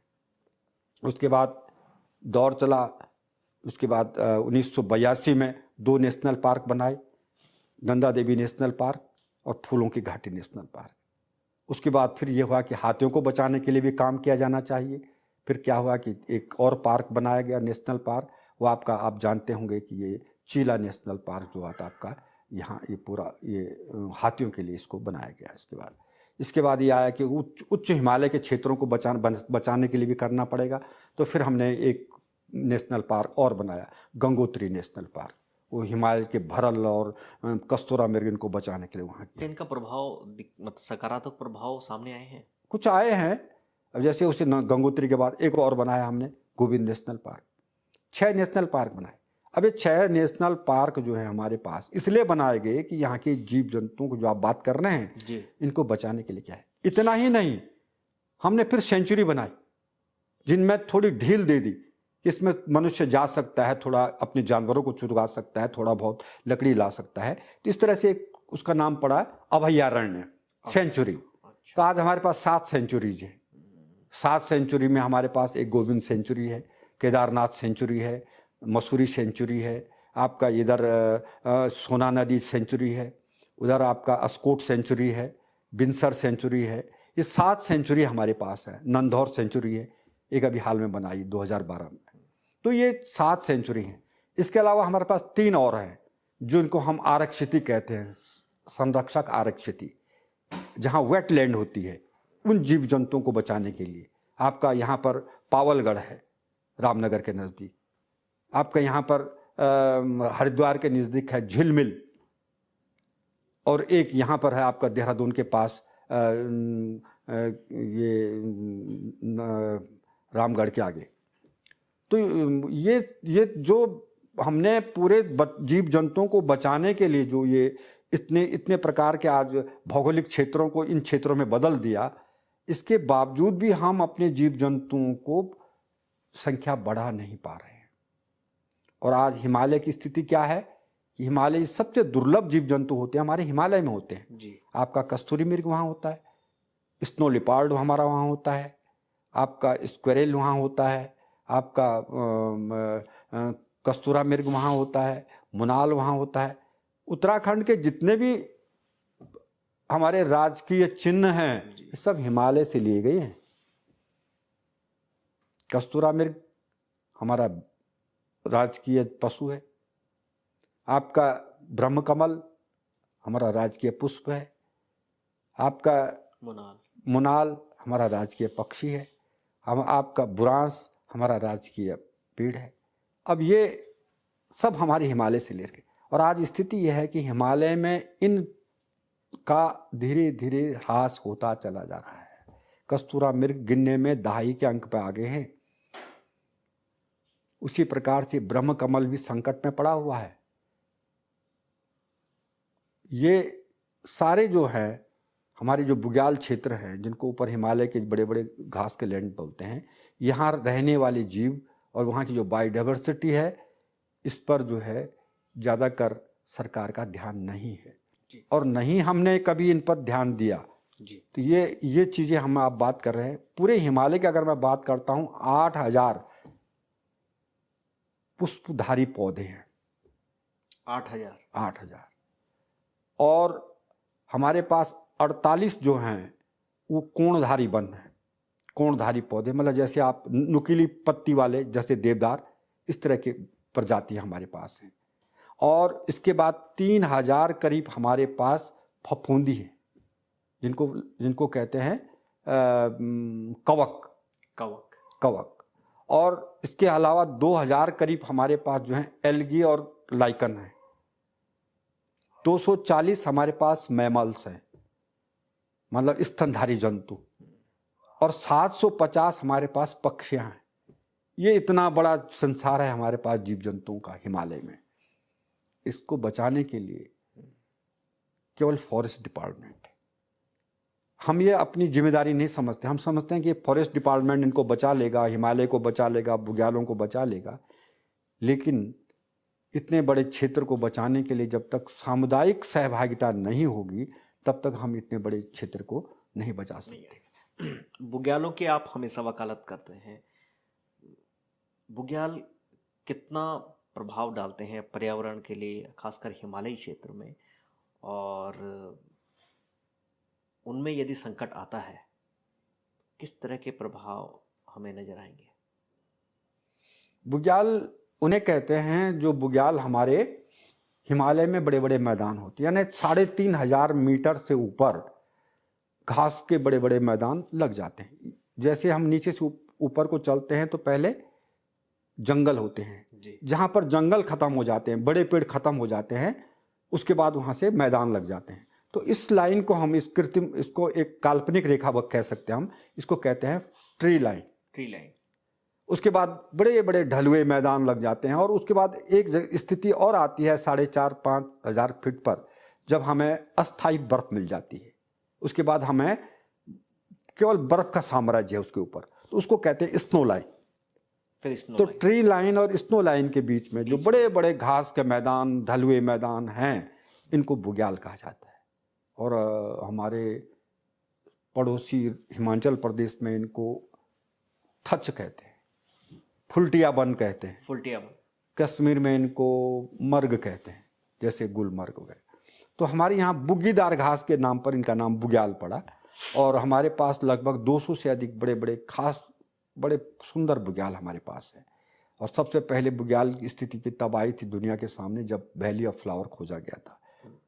स्माइथ आया था और वो हिमालय की चोटी पर चढ़ने के लिए गया था कॉमेट पर। तो लौटते समय वो उस घाटी में पहुंच गया, तब वहाँ अनेक प्रकार के फूल खिले हुए थे। उसने देखा ये कितना बड़ा संसार है, अनेक प्रकार के फूलों का संसार। वो स्तब्ध रह गया वहाँ देख करके, और उसके मुंह से निकला वैली ऑफ फ्लावर। उसने वहाँ जा कर के किताब लिखी, और उसके बाद वैली ऑफ फ्लावर बड़े चर्चित में आ गया कि साहब एक बुग्याल हिमालय में जो है वैली ऑफ फ्लावर है। आज हमारे वो तो एक स्माइथ ने खोजा था, उस पर किताब लिखी, इसलिए वो चर्चित में आ गया। उससे भी कई गुना खूबसूरत बुग्याल हमारे पास हैं। और 200 से अधिक बुग्याल हमारे पूरे उत्तरकाशी से लेकर पिथौरागढ़ तक हमारे पूरे हिमालय रेंज में हैं। ये हमारे जड़ी बूटियों के भंडार हैं और जीवन के भंडार हैं। अगर हमने इनको नहीं बचाया, इन बुग्यालों को नहीं बचाया, तो फिर जीवन नहीं बच सकता है।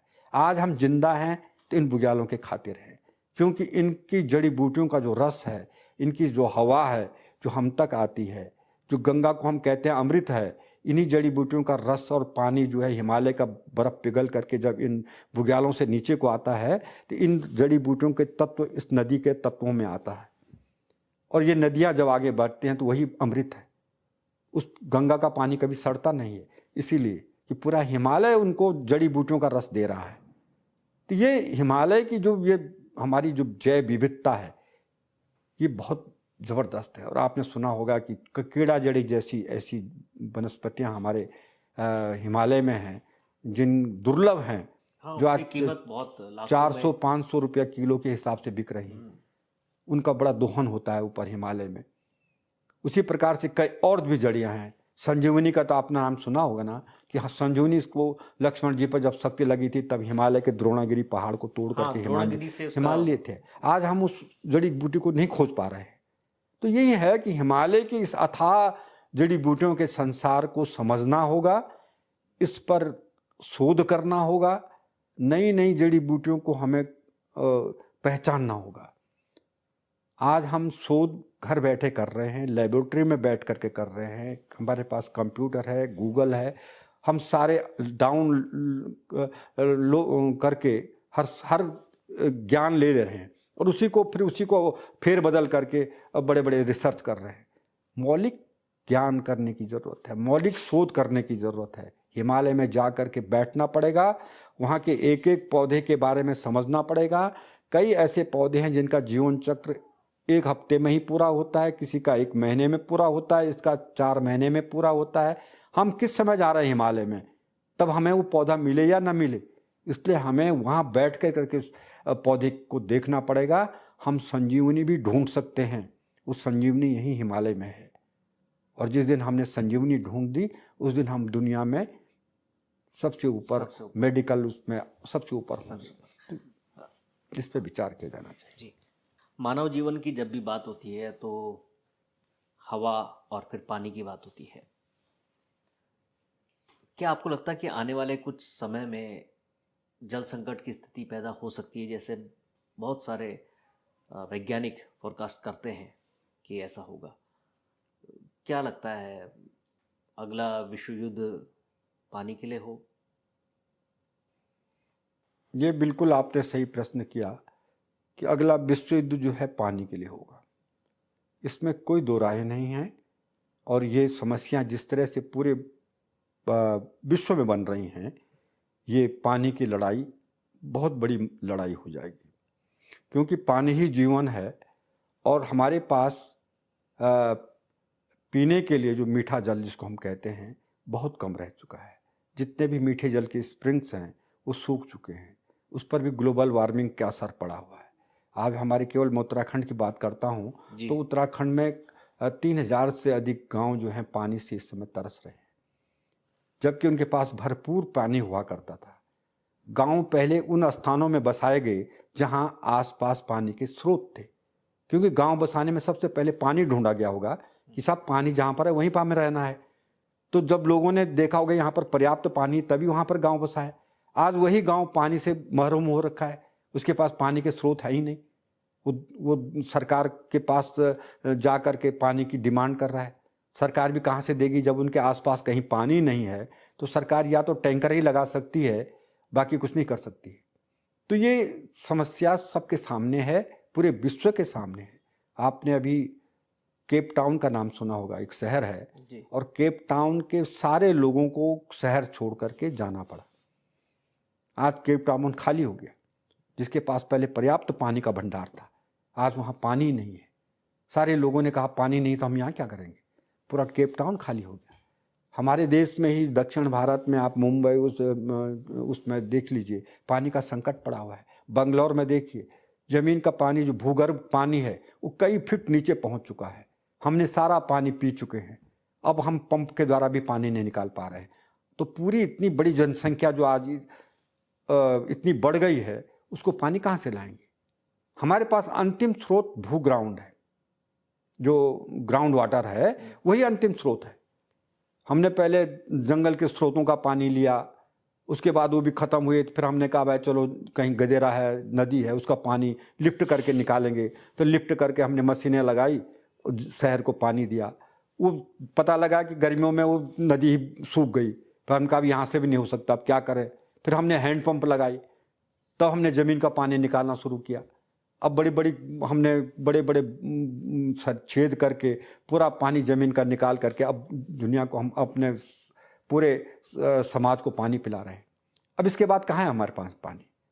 मौसम का हाल ये है कि बरसात टाइम पर नहीं हो रही है, वर्षा हो ही नहीं रही है, तो स्प्रिंग कैसे भरेंगे जी। दूसरी बात यह है कि पानी है, तब एक ही मात्र हमारे पास पानी है, वो कहाँ है? ग्लेशियर में है, हिमालय में है। अब हमको वहाँ से जाकर के कोई बड़ी योजना बनानी पड़ेगी कि ग्लेशियर से हम पानी लाएंगे, तब अपने बड़े शहरों को हम पानी पिलाएंगे।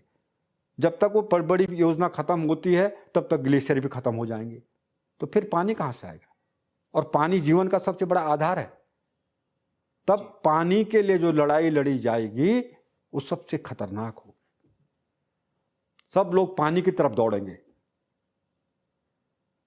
पैसे के लिए नहीं बल्कि पानी के लिए दौड़ेंगे, क्योंकि पानी के बिना तो हम कुछ मिनट तक नहीं रह सकते हैं। हर चीज हमारा पानी है। कहाँ से लाएंगे पानी? समुद्र का पानी हम पी नहीं सकते हैं, और पानी हमारे पास है नहीं। जलवायु परिवर्तन इतना हो गया कि समय से बारिश नहीं आ रही। इसी साल दीजिए क्या बारिश की स्थिति क्या है? सारे खेत सूख गए, बारिश टाइम से नहीं आई। आती तो इस टाइम पर आती जब हमें पानी की जरूरत नहीं होती, लेकिन जब आ रही बारिश तो पूरा मूसलाधार बारिश होकर के बादल फट रहे हैं, पूरी बाढ़ और तबाही मच जा रही है। सारा पानी ऊपर ही ग्राउंड से होकर के नीचे चले जा रहा है, जमीन के अंदर तो कुछ जा ही नहीं रहा है। हमें वो पानी चाहिए जो लगातार रिम झिम बारिश, जिसको कहते हैं कि 7 सावन जब बरसता था, तो वो पानी धीरे धीरे धीरे धीरे जमीन के अंदर रिस करके पानी के स्रोतों को रिचार्ज करता था।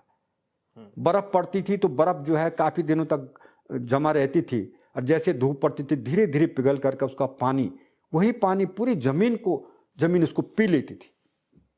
अब बर्फ पड़ ही नहीं रही है, बारिश हो ही नहीं रही है, कहाँ से जाएगा? तो अंडरग्राउंड पानी तो गया, स्रोतों का पानी भी हम पी गए। हम तो पानी से प्यासे हुए, हमने जानवरों को भी प्यासा कर दिया है। जंगलों का जितना पानी का स्रोत थे वो हम सब अपने गांवों में शहरों में ले आए। जंगलों में कोई पानी का स्रोत रहा ही नहीं। अब बताइए उस जंगल में जो जीव जंतु रह रहे हैं उनको पानी कौन देगा? कहाँ से पिएंगे वो पानी? वो आपके गांव की तरफ आएंगे, आपका नुकसान करेंगे, क्योंकि पानी के बिना कोई जिंदा नहीं रह सकता है। तो ये सारी जो स्ट्रगल पैदा हो गया है मानव के और वन्य जीवों के बीच में, इसका कारण भी पानी है। हम आज के समय में ही देखते हैं कि खासकर भारत में ही जो मेट्रोपॉलिटन सिटीज़ हैं, जो महानगर हैं, वहाँ की जलवायु अब ऐसा लगता है कि रहने लायक नहीं है। इसी दौरान एसिड रेन का जिक्र आता है। एसिड रेन किसे कहते हैं, और क्या ये सच में आसमान से एसिड बरसना जैसा होता है, या कोई और इसका फॉर्मूला है? किस तरह की फॉर्म में होती है? नहीं, एसिड रेन का मतलब है कि आकाश के पानी में एसिडिटी आ जाना। ओके। और वो आता है जब मैं ग्रीन हाउस गैसों को कर रहा हूँ, सबसे बड़ा कारण हुआ है। ग्रीन हाउस गैसों में कौन कौन सी गैसें हैं? कार्बन डाइऑक्साइड है, मीथेन है, क्लोरोफ्लोरोकार्बन CFC वो है, नाइट्रोजन डाइऑक्साइड है, ये मेन है।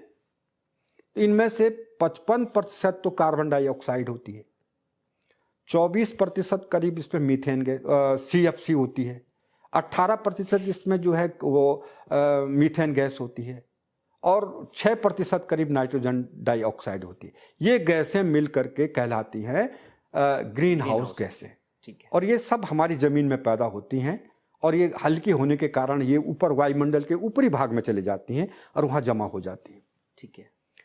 तो जो सूर्य की जो किरणें जब पृथ्वी पर आती हैं, तो उस सूर्य की किरणों का आधा भाग फिर रिफ्लेक्ट होकर के वापस जाता है। यानी जो सूर्य की ऊर्जा है उसको पृथ्वी जितना लेती है उससे ज़्यादा वापस फेंक देती है। तो जब वो ऊर्जा वापस जाती है तो ये जो गैसें हैं, इनकी जो परत है, ये उसको रोक देती है। तो वो ऊर्जा बाहर वायुमंडल से बाहर नहीं जाने पाती है, वो यहीं रह जाती है। तो इसके कारण ये वायुमंडल गर्म हो जाता है। इसी को हम कहते हैं वैश्विक ताप बढ़ना, ग्लोबल वार्मिंग। यही ग्लोबल वार्मिंग है। अब ये जो गैसें हैं जिसमें कुछ और भी गैसें, इसके तो मैंने वो बताया, इसके अलावा और भी गैसें हैं, जैसे चिमनियाँ जो हम जला रहे हैं, गाड़ियाँ चल रही हैं, इनसे जो धुआं निकल रहा है, इनसे कई और गैसें हैं, कार्बन मोनोऑक्साइड है, सल्फर डाइऑक्साइड है, इस तरह की गैसें जो हैं ये निकलती हैं, ये भी ऊपर जाती हैं। अब जैसे सल्फर डाइऑक्साइड है, SO2 से बोलते हैं। और जब बादल आते हैं, बादल में क्या है? पानी। बादल क्या है? पानी है।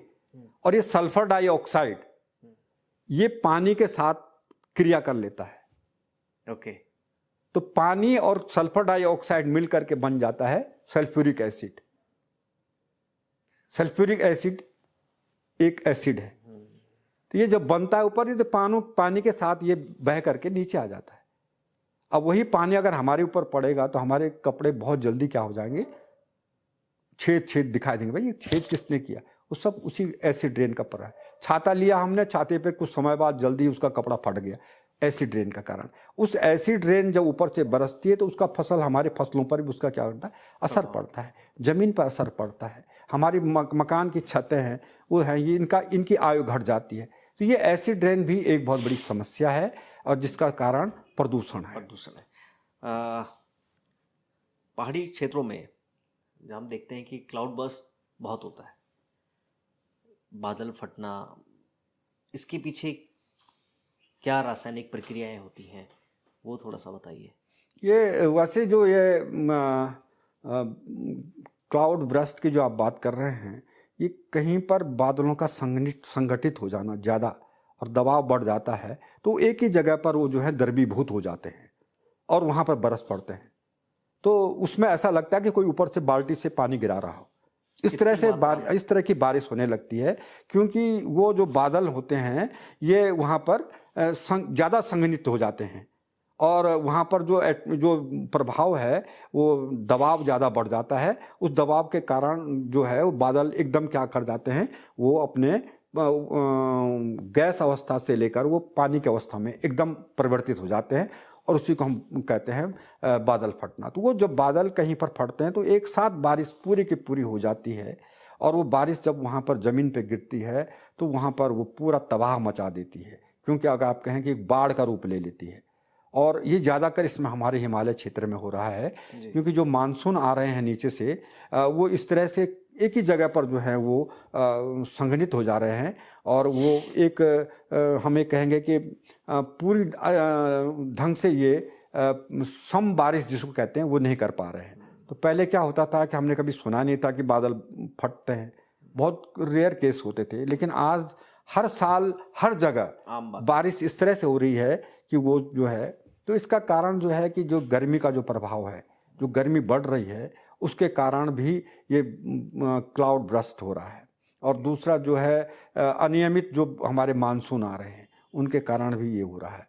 तो इसमें प्रदूषण भी कारक है, आपकी गर्मी भी कारक है और जो मानसूनों का जो पैटर्न है वो भी इसमें कारक है। इसलिए ये सबसे ज़्यादा खतरनाक हमारे पहाड़ों के क्षेत्रों के लिए होता है कि एक जगह पर अगर बर्स्ट हो गया तो उस इलाके के पूरी मिट्टी बह करके और पूरे गांव हमारे जो इस तरह के उसमें बसे हुए हैं वो सीधे बाढ़ का रूप ले लेती है और उसका सारा वो हमको नुकसान भुगतना पड़ता है। जी, एक और नेचुरल फिनोमेना है कि ये पर्यावरण से सीधे तौर से ऐसे तो कहीं लिंक नहीं है, पर एक उत्सुकता रहती है इस बारे में जानने की और मुझे लगता है कि आप उसको बेहतर समझा सकते हैं।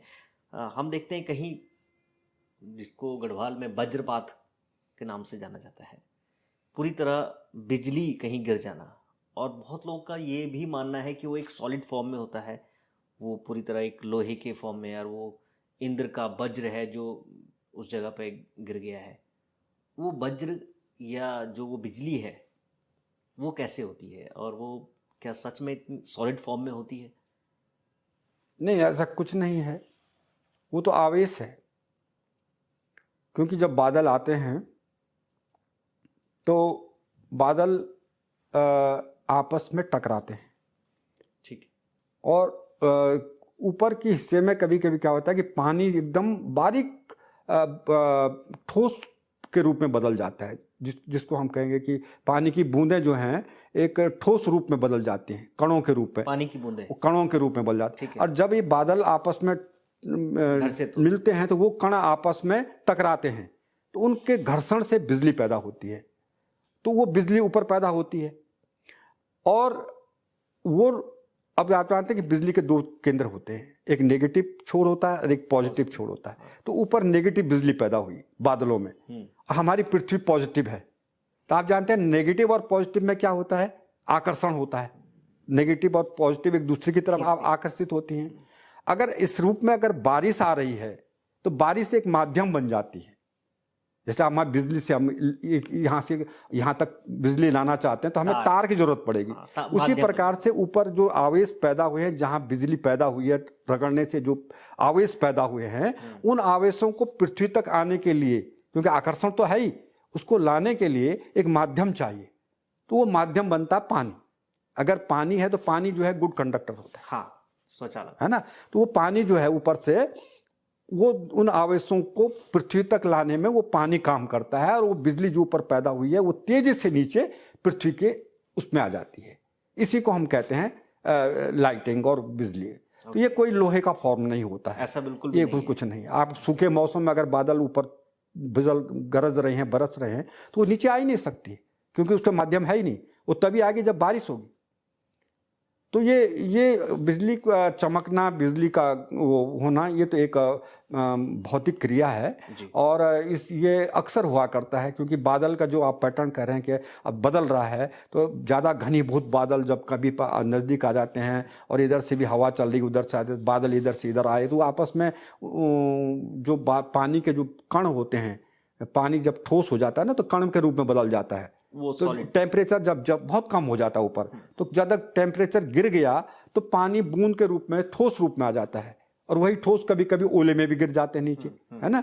लेकिन वो बारीक कण जो होते हैं, जब वो हवा में तेजी से एक दूसरे के ऊपर चलते हैं तो वो रगड़ते हैं आपस में, तो हर रगड़ने से बिजली पैदा होती है।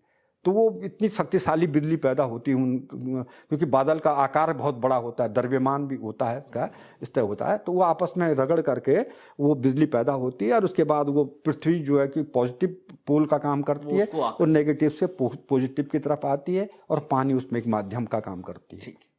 पहाड़ी राज्यों में अक्सर जो डर होता है लोगों को, वो रहता है बाढ़ का और भूकंप का। हम सब जानते हैं कि उत्तरकाशी और बाकी अन्य स्थानों पर भी जो है वो भूकंप वहाँ पर बहुत तीव्रता में मापा जाता है, और अक्सर वो वहाँ पर आता है। क्या कारण मानते हैं आप उनको? भूकंप, हमारा पूरा उत्तराखंड जो है बड़ा संवेदनशील क्षेत्र है भूकंप की दृष्टि से, और हमारा ये मध्य भाग और ऊपर हिमालयी क्षेत्र टाइप 4 और टाइप 5 में आता है। तो ऊपर जो हिमालयी क्षेत्र है हमारा टाइप 5 में है, बड़ा संवेदनशील क्षेत्र है, क्योंकि हिमालय जो है अभी स्थिर नहीं है, ये अभी नए फॉर्म में है। सबसे अभी इसका निर्माण, अभी निर्माण कार्य में चल रहा है। ये हिमालय अभी बन रहा है, उत्तराखंड शैशव अवस्था में है अभी भी। अभी ये ऊपर की तरफ उठता चला जा रहा है, और इसके नीचे जो प्लेट है हमारा इंडियन प्लेट और ऊपर से जो तिब्बतियन प्लेट, इसी के टकराने से जो है ये हिमालय की रचना हुई है। पहले तो हिमालय के स्थान पर एक सागर हुआ करता था जिसको टैथिस सागर कहते थे। हिमालय के स्थान पर, हाँ, जहाँ आज हिमालय है, यहाँ एक सागर था पहले, और उसका नाम था टैथिस सागर। तो जब ये हमारी नीचे के हमारी जो भारतीय प्लेट थी और ऊपर से तिब्बतियन प्लेट, दोनों जब ऊपर नीचे की तरफ खिसकी, तो दोनों के टकराने से जो जगह थी वो बीच की जगह ऊपर ऊपर उठने लगी। जो सागर था वो समाप्त हो गया, और उसकी जो जमीन थी वो धीरे धीरे ऊपर आ गई। अब जैसे आप मैं छोटे उदाहरण बताता हूँ कि अगर हमने टेबल पर एक कपड़ा बिछा रखा, अब दोनों हाथ रख करके आप कपड़े को, हाथ को यूं लाइए, तो कपड़ा क्या होगा, ऊपर उठेगा। बस जस्ट यही प्रक्रिया हिमालय को बनने में हुई है। तो जब वो नीचे की प्लेट ऊपर गई और ऊपर के नीचे ही, तो ये बीच का जो हिस्सा दलदला क्षेत्र था ना, क्योंकि यहाँ समुद्र था, और उस समुद्र पर दबाव पड़ा, और वो समुद्र जो है धीरे धीरे खत्म हो गया, और जो कच्चा भाग था वो धीरे धीरे ऊपर उठने लगा, और हिमालय का निर्माण हो गया। ये इस प्रकार से हिमालय का निर्माण हुआ। तो ये जो पूरा हिमालय हमारा है, यहाँ अभी भी सारी गतिविधियाँ जो भूगर्भीय जो वो है गतिविधियाँ ये चल रही हैं, और इनके चलने से जो प्लेटें हैं ये धीरे धीरे टकरा रही हैं कभी आपस में, तो इससे यहाँ लगातार भूकंप आने की अंदेशा रहता है। कई बार यहाँ अपने तवा घाट में, कभी चमोली में, कभी उत्तरकाशी में आपने देखा ऊपरी क्षेत्र में बहुत ज़्यादा भूकंप आए हैं। हालांकि देहरादून भी भूकंपीय क्षेत्र में है, लेकिन ये अभी सुप्तावस्था में है, और वैज्ञानिकों का कहना है कि ये अभी कभी अगर यहाँ भूकंप आ गया तो सबसे ज़्यादा खतरनाक होगा, क्योंकि ये बहुत समय से यहाँ की ऊर्जा अभी ज़मीन के अंदर दबी हुई है। लेकिन हिमालय क्षेत्र में जो ऊर्जा है वो लगातार थोड़ा बहुत निकल रही है। अभी काफ़ी समय से हमारे इसमें भूकंप नहीं आया, और सबसे बड़ा खतरा ये माना जा रहा है कि पूरे हिमालय में जो हमारे ग्लोबल वार्मिंग का जो असर हिमालय पे पड़ रहा है, और जंगलों पे जो आग लग रही है, जनसंख्या बढ़ गई है, ये जितना कार्बन है ये सब कार्बन हिमालय की तरफ जा रहा है। इस कार्बन का ग्लेशियरों पर प्रभाव पड़ रहा है। ग्लेशियर तेजी से पिघल रहे हैं कार्बन के कारण। ये अभी हमारे वाडिया इंस्टीट्यूट और कई वैज्ञानिकों ने इस पर अपने रिसर्च की है कि जो कार्बन के कारण जो है ग्लेशियर और जो बर्फ़ है वो जल्दी पिघल रही है। तो जो बर्फ़ पिघल रही है इसके कारण लगातार नकली झीलें बन रही हैं, अस्थाई झीलें बन रही हैं। नकली झीलें? हाँ, अस्थाई बोलेंगे हम उनको। अच्छा। क्योंकि इधर से बर्फ़ पिघलनी शुरू हुई तो कहीं नीचे खाई है तो पानी वहाँ जमा हो गया, तो जमा हुआ तो एक तालाब बन गया। लेकिन इस तालाब के जो तटबंध हैं उतने पक्के नहीं हैं, कमज़ोर हैं, और लगातार बर्फ़ ऊपर से पिघलती आ रही है, तो वो एक तालाब बन गया। ऐसे कई दर्जनों जो हैं, अभी हमारे जो वैज्ञानिकों ने पता किया है, जो हिमालय के उस पर कर रहे हैं, कि दर्जनों जो हैं ये हिमालय पर बड़े बड़े झीलें बन चुकी हैं। और यही हिमालय जो है टाइप 5 हिमालय भूकंपीय क्षेत्र में। टाइप 5 का मतलब होता है कि कभी भी इस क्षेत्र में 7 से 8 मैग्नीट्यूड का भूकंप आ सकता है, और 8 का मतलब होता है प्रलय। 8 जो रिकॉर्ड हुए बिल्कुल, जिसमें कि पूरे मकान हिलने लगते हैं, सारे पेड़ तक उखड़ जाते हैं, उसको 8 मैग्नीट्यूड का बहुत ही खतरनाक भूकंप अभी माना तक जाता है। जो रिकॉर्ड किया गया, कितने तक रिकॉर्ड किया गया है? 7 तक आया है यहाँ, 6 अभी 2 उत्तरकाशी में आया था 6.4, और उधर चमोली में आया था 6.56, इस तरह के 6 के करीब आए हैं। 7 के कुछ भी आए हैं, लेकिन 8 का बहुत खतरनाक भूकंप होता है। 8 के ऊपर ये माना जाता है, वैज्ञानिक कहते हैं कि 8 के ऊपर तबाही मच सकती है और पूरा हो जाता है। तो हिमालय जो उसको कहते हैं टाइप 5। टाइप 5 में, अब हिमालय टाइप 5 में है। अब बताइए, हिमालय टाइप 5 में है, अगर कभी इस तरह का भूकंप वहाँ आ गया, और जो नकली झीलें बनी हुई हैं, जो अस्थाई झीलें बनी हुई हैं, इनका तब क्या हाल होगा? मतलब उस भूकंप में तो ये झीलें रुक नहीं सकती हैं, इससे ब्रस्ट होंगी। और जो 2013 में जो केदारनाथ में मात्र एक झील टूटी थी, और उससे कितनी बड़ी तबाही हुई थी। अब कल्पना कीजिए कि ये मैदानी इलाके ऐसा पर प्रभाव करेगा, कितना बड़ा प्रभाव पड़ेगा। मतलब उस भूकंप से तो जितने मरेंगे, लेकिन उसके अलावा जिन झीलों के टूटने से जो बाढ़ आएगी, उससे तो पूरे ये जो 5 राज्य हमारे हैं जो गंगा के उसमें बसे हुए हैं सारे के सारे, इन पर कितना बड़ा प्रभाव पड़ेगा जी। पूरा भारत का उत्तरी क्षेत्र जो है इससे बड़ा प्रभावित होगा। तो ये भी एक बहुत बड़ी हमारे सामने समस्या है। इस पर पर्यावरण में इतनी सारी गतिविधियां आपने बताई हैं, क्या इसका प्रत्यक्ष और अप्रत्यक्ष प्रभाव भारत की जीवन रेखा मानी जाने वाली गंगा पर पड़ता है, और वो कैसे प्रभाव है? गंगा पर बहुत काम चल रहा है अभी। निर्मल गंगा और नमामि गंगे और बहुत सारे कार्यक्रम गंगा पर चल रहे हैं, और कितना ये सफल हो पा रहे हैं हम तो नहीं कह पाएंगे, वो तो उनका मूल्यांकन बताएगा। लेकिन फिलहाल गंगा संकट में है, और संकट में इसलिए है कि गंगोत्री से आगे गोमुख से भागीरथी नदी निकलती है जी, और बद्रीनाथ से आगे सतोपंथ है जहाँ से अलकनंदा निकलती है। ठीक है। और अलकनंदा कई नदियों का पानी जहाँ वो 5 संगम बनाती है, विष्णु प्रयाग, ऊपर से आपका केशव प्रयाग हो गया, फिर धौली नदी उसमें मिलती है, उसके बाद उस ऋषि गंगा उसमें मिलती है, उसके बाद नंद प्रयाग में नंदाकिनी मिलती है, फिर आगे पिंडर नदी कर्णप्रयाग में मिलती है, फिर रुद्रप्रयाग में मंदाकिनी मिलती है, फिर जा करके वो देवप्रयाग में पहुँचती है। नाम अलकनंदा है। ठीक है। और उधर से भागीरथी भी कई नदियों को लेकर के आप उधर से आती है, और आपकी भिलंगना और कई नदियों को लेकर के, और वो भी देवप्रयाग में आती है। देवप्रयाग से ये नदी गंगा बनती है। ठीक है। और वहाँ से ये विस्तार रूप ले लेती है। तो ये जो नदियाँ हैं, गंगा जो है, भागीरथी जो गोमुख से निकल रही है, आपको ताजुब होगा कि गोमुख जो ग्लेशियर है वो कई मील पीछे चले गया है अपनी स्थान से। पहले नीचे था, धीरे खिसकते खिसकते खिसकते, मतलब पूरा जो गंगोत्री ग्लेशियर है वो 25 किलोमीटर लंबा और 4 किलोमीटर करीब चौड़ा है। आज वो खिसकते खिसकते 3 किलोमीटर पीछे पहुंच चुका है लगभग। अब बताइए कि एक दिन ऐसा आएगा जब वहां ग्लेशियर ही नहीं रहेगा। उस गंगोत्री में जो भागीरथी आ रही है उसमें 185 ग्लेशियरों का पानी आता है। उनमें से 13% ग्लेशियर खत्म हो चुके हैं। ये स्थिति यहाँ की। अलकनंदा में 126 ग्लेशियरों का पानी आता है, तब उसका आकार बनता है। और वहाँ जो है लगभग 11% ग्लेशियर खत्म हो चुके हैं। उसी प्रकार से गोरी और काली नदी आती है कुमाऊं की काली से, और वहाँ से आती है ये मुनस्यारी की तरफ से आती है गोरी गंगा। ये इनमें 60 ग्लेशियरों का पानी आता है, और 26% ग्लेशियर वहाँ पिघल चुके हैं, खत्म हो चुके हैं।